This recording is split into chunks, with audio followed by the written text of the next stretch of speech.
The most dangerous thing about this moment in the NFL isn't that the San Francisco 49ers are winning. It's how casually they're doing it, how effortlessly they're dismantling teams, while the rest of the league is still trying to convince itself this is just another good run and not the beginning of something suffocating. Because when you watch a team score on drive after drive, when you watch a quarterback look completely unbothered by chaos, when you watch defenses panic without ever quite knowing why, that's when the conversation stops being about seeding and starts being about inevitability. And that's exactly why this performance against the Colts lit a fuse across the league. Because this wasn't a close call, it wasn't a fluke. It was a public reminder that when the 49ers decide to accelerate, there may not be a defense, a coordinator, or a playoff atmosphere capable of slowing them down.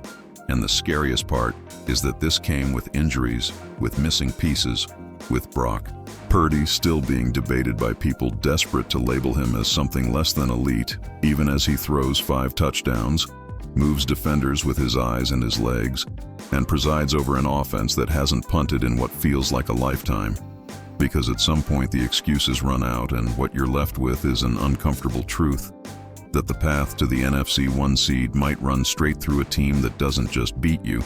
It breaks your will by halftime and dares you to keep up, and that tension, that fear, that quiet realization spreading through locker rooms right now is why this conversation matters more than any highlight reel ever could.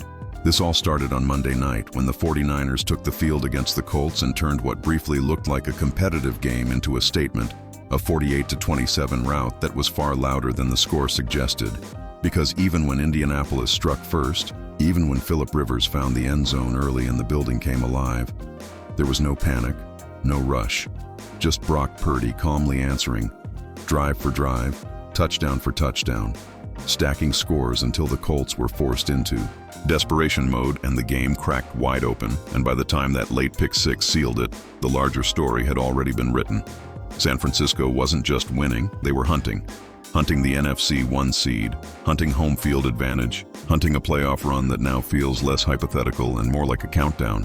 If you're locked into this NFL season and want every storyline broken down with no filters and no sugarcoating, make sure you're subscribed, tap that like button, and stay right here, because this is where the real conversations happen. Once the dust settled, the numbers told a story that was almost disrespectful to the rest of the league.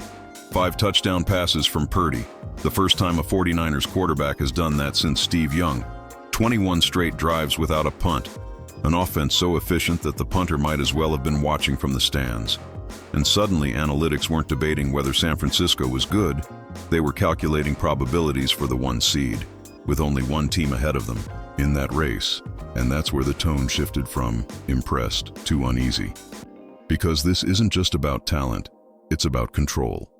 About an offense that dictates every snap, every matchup, every defensive adjustment, and still finds answers even when key weapons are unavailable. Marcus Spears put it plainly when he talked about Purdy's growth, not just as a passer, but as an athlete. Because what changes everything is not arm strength or scheme alone. It's the way Purdy now moves within the pocket, the way he extends plays without panicking, the way he understands when to run and when to bait a defender just long enough to create space downfield. And that evolution is what pushes this offense from dangerous to overwhelming. Because Kyle Shanahan already stresses defenses with design, with misdirection, with Christian McCaffrey's gravity pulling eyes and bodies out of position, and now add a quarterback who can manipulate that chaos on the fly, and suddenly there is no safe coverage, no conservative call that doesn't get punished somewhere else. That gravity became the recurring theme of the night, because McCaffrey doesn't need to touch the ball to dominate a play. He just needs to exist within it, leaking into the flat, selling a run, drawing linebackers and safeties into hesitation that lasts barely a heartbeat, but opens windows wide enough for George Kittle to settle into space, or for crossers to rip through the middle of the field. And defensive coordinators know this. They see it on tape. They plan for it all week, and it still happens. Because once you hesitate against San Francisco, you're already late. And once you're late, Purdy doesn't miss. Even with injuries piling up, even with Kittle now dealing with an ankle issue that has the organization holding its breath, the message out of Santa Clara is clear. This is the window. This is the year. And everyone in that building understands it, because you don't talk about Super Bowls this openly unless you believe you're built for it. and belief backed by execution is a dangerous combination, especially when the Super Bowl itself happens to be in your backyard. And while San Francisco was tightening its grip on the NFC, the rest of the league was unraveling in real time. Quarterbacks falling to injuries, playoff hopes hanging by threads, teams fighting identity crises with 2 weeks left in the season, and nowhere was that contrast sharper than in the conversation around Houston and Los Angeles, where Marcus Spears dropped another line that cut straight through the noise, saying there is no secret to what the Texans' defense is, and that Justin Herbert's legs may have to be the difference, which sounds innocuous until you unpack what it really means, because asking your franchise quarterback to run against the most physical defense in the league while managing a hand injury is not a compliment, it's a warning.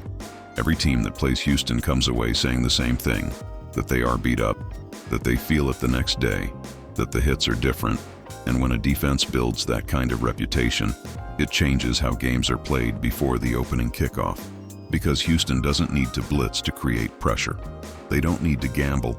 They just let Will Anderson and Danielle Hunter collapse pockets and force quarterbacks into choices they don't want to make. And that's where Herbert finds himself now, in a game that matters for seeding, for momentum, for narrative, knowing that if he tucks the ball and runs, the Texans are waiting, patient, ready to deliver punishment 5 yards downfield without apology. That tension defines this matchup, because while the Chargers have already clinched, they can still climb, they can still prove something, but the cost of proving it might be measured in bruises, in risk, in how much you're willing to expose your quarterback this late in the season. And that's why Spears' comment resonated, because it reframed the game from strategy to survival. Elsewhere, the league felt fragile. Lamar Jackson dealing with a significant back contusion, the Ravens' season hanging in the balance, Green Bay juggling quarterback health while still pushing toward the playoffs, Pittsburgh bracing for the potential absence of DK Metcalf at the worst possible time. An offense that had finally found rhythm now facing the reality of losing its gravitational pull downfield. And you could feel it in the analysis, that sense that timing is everything in this league. And when momentum meets adversity, the result can define not just a game but an entire offseason. Mike Tomlin's response to adversity sounded familiar and resolute, focusing on who is available rather than who isn't. But even that confidence can't erase the reality that Metcalf has been the engine of explosive plays, the answer against man coverage, the security blanket on third and long. And without him, the margin for error shrinks dramatically, especially against defenses that thrive on physicality and patience.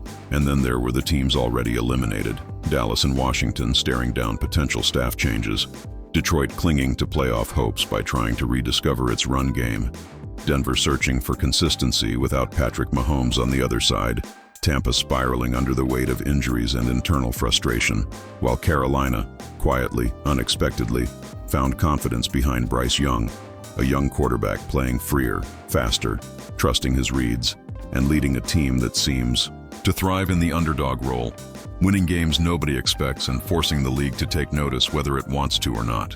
Through all of it, one theme kept surfacing: identity. Who you are when things tighten, when injuries mount, when expectations collide with reality.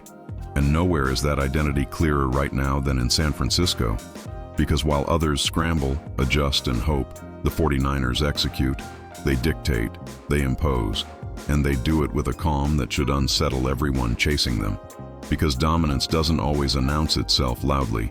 Sometimes it just shows up every week, scores 40+ points, never punts, and dares the rest of the league to catch up before it's too late.